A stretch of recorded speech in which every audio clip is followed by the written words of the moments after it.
N'oubliez pas de vous abonner et d'activer la cloche de notification. Chers musulmans,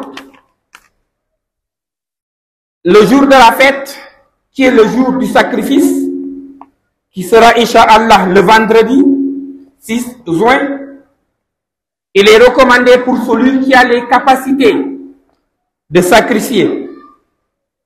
Et Ata ibn Yasar a dit, radiyallahu anhu, j'ai demandé à Abu Ayyub al-Ansari comment se faisait le sacrifice du vivant du prophète sallallahu alayhi wa sallam. Il répondit, l'homme sacrifie une bête pour lui et pour sa famille.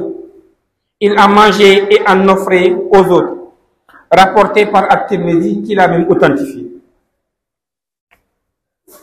Chers musulmans, la bête qui doit être sacrifiée, on doit sacrifier que pour chercher le contentement divin. Quand on n'a pas les moyens, ça ne vaut pas la peine de s'endetter inutilement. Pourquoi s'endetter? Après la tabaski, tu as des problèmes pour pouvoir honorer tes engagements. À cause de la pression de tes épouses ou bien de ton épouse, à cause de la pression de tes enfants, ou bien à cause parce que l'autre a sacrifié, il me faut obligatoirement sacrifier. Est-ce que c'est l'islam qui t'a enseigné ça? J'en doute fort. Donc pourquoi tu te fatigues sur des choses dont l'islam ne t'a pas imposé? L'islam ne te l'a imposé que si tu es dans les dispositions de pouvoir sacrifier. Mais malheureusement, beaucoup de gens ne respectent pas cela. Ou bien d'autres vont sacrifier, même s'ils ont les moyens, ils ne vont sacrifier que par ostentation. Allah nous dit, La yanala Allahu luhumuha wala dima'uha walakin yanaluhu taqwa minkum. Allah n'a pas besoin de la chair ni du sang, mais ce dont il a besoin, c'est la crainte révérentielle qui vous a poussé à égorger, à sacrifier. Ismaïl alayhi salam, quand son papa lui avait dit, Inni ara fil manami anni adbahuka fanzur madha tara, qala ya abati f'al ma tu'mar satajiduni insha'Allah min as-sabirin. Oh mon fils, j'ai songé que je dois t'égorger. Qu'en penses-tu? Et ce songe, c'est un songe qui émane de son Seigneur. Il dit, oh Seigneur, oh mon Père, fais la recommandation de ton Seigneur. Tu me trouveras parmi les patients, parmi les endurants. Donc, le sacrifice doit être motivé par chercher la satisfaction de notre Seigneur Allah. Chers musulmans, pour que ce sacrifice soit valide et valable, il faut un certain nombre de conditions, parmi lesquelles 1. Que la bête sacrifiée fasse partie des bestiaux prescrits, c'est-à-dire les chameaux, les bovins ou les ovins et caprins.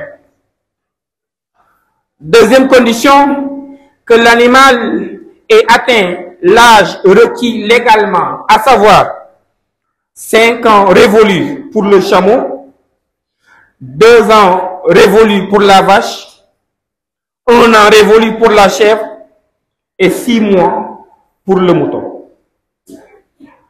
2. Troisième condition, que l'animal soit indemne de défauts invalidants. Le prophète sallallahu alayhi wa sallam dit, 4 défauts rendent la bête impropre au sacrifice. L'aveugle manifeste, la maladie évidente, la boiterie apparente et l'extrême maigreur qui rend la bête incapable de marcher. Hadith rapporté par Ahmad ibn Majah et authentifié par le cheikh Nasruddin Albani. La 4e condition, que le sacrifice soit effectué dans le temps prescrit légalement, c'est-à-dire après la prière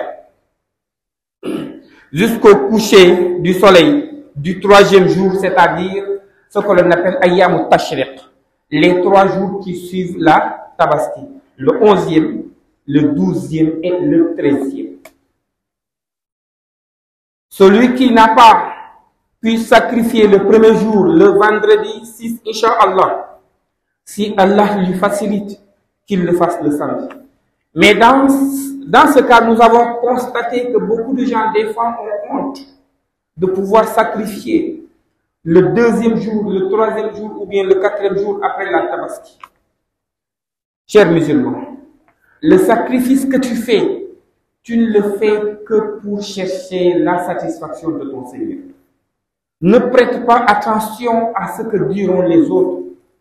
Prête attention du fait que ce sacrifice puisse te rapprocher de ton Seigneur.